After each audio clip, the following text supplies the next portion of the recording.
অবসান ঘটল আজ। 2024 সালের ছাত্র জনতার অভ্যুত্থানে আওয়ামী লীগ সরকারের পতনের পর আজ নতুন এক অধ্যায়ের সূচনা করেছে বাংলাদেশ। অনুষ্ঠিত হচ্ছে দেশের 13তম জাতীয় সংসদ নির্বাচন। শুধু সরকার গঠন নয়, রাষ্ট্র সংস্কারের কয়েকটি মৌলিক প্রশ্নেও একযোগে চলছে গণভোটও। বাংলাদেশের নির্বাচনের খবর গুরুত্ব সহকারে প্রকাশ করছে বিভিন্ন আন্তর্জাতিক গণমাধ্যম।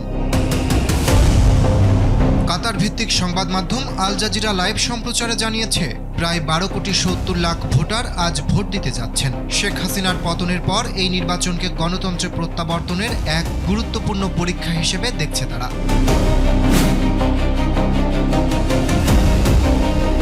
ব্রিটিশ সংবাদ মাধ্যম বিবিসিও দিচ্ছে লাইভ আপডেট। সকাল 7:30টায় ভোট গ্রহণ শুরুর খবর তুলে ধরে বিবিসি বলেছে, 2024-এর অভ্যুত্থানের পর এটিই প্রথম নির্বাচন। পাশাপাশি কয়েক দশকের মধ্যে এই প্রথমবার শেখ হাসিনা ও খালেদা জিয়া কেউই নির্বাচনের মাঠে নেই।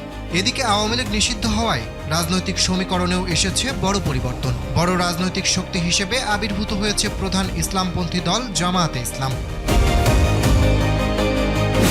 জেএনজি বিপ্লবের পর বাংলাদেশের ঐতিহাসিক নির্বাচনে ভোট গ্রহণ চলছে, এমন শিরোনামে প্রতিবেদন প্রকাশ করেছে ব্রিটিশ বার্তা সংস্থা রয়টার্স। তারা এই ভোটকে গণতন্ত্রের প্রত্যাবর্তনের প্রতীক হিসেবে আখ্যা দিয়েছে।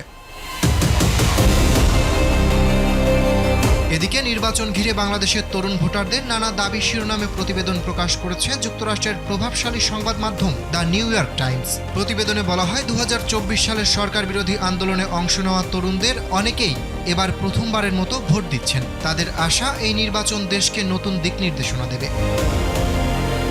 তুর্কি ভিত্তিক টিআরটি ওয়ার্ড বলছে, 15 বছরে হাসিনার শাসনের অবসানের পর আওয়ামী লীগবিহীন এটি প্রথম জাতীয় নির্বাচন, যা দেশের রাজনীতিতে নতুন বাস্তবতা তৈরি করেছে। জার্মান ভিত্তিক সংবাদ মাধ্যম ডয়েচে ভেলে প্রতিবেদন প্রকাশ করেছে, বাংলাদেশের নির্বাচনে প্রস্তুতির মধ্যে ইসলামপন্থীদের প্রভাব বাড়ছে এই শিরোনামে। এতে বলা হয়েছে, স্বাধীনতার পর এই প্রথম ইসলামপন্থী শক্তিগুলো সবচেয়ে শক্তিশালী নির্বাচনী উপস্থিতি দেখাতে প্রস্তুত। তাদের ভাষায় 12 ফেব্রুয়ারির নির্বাচন সাম্প্রতিক ইতিহাসে অন্য যে কোনো নির্বাচনের চেয়ে ভিন্ন। নির্বাচন নিয়ে ভারতের একাধিক গণমাধ্যমও দিচ্ছে লাইভ আপডেট। এনডিটিভি জানিয়েছে, শেখ হাসিনা ও খালেদা জিয়ার অনুপস্থিতিতে অনুষ্ঠিত এই নির্বাচন বাংলাদেশের রাজনৈতিক ইতিহাসে এক ব্যতিক্রমী অধ্যায়।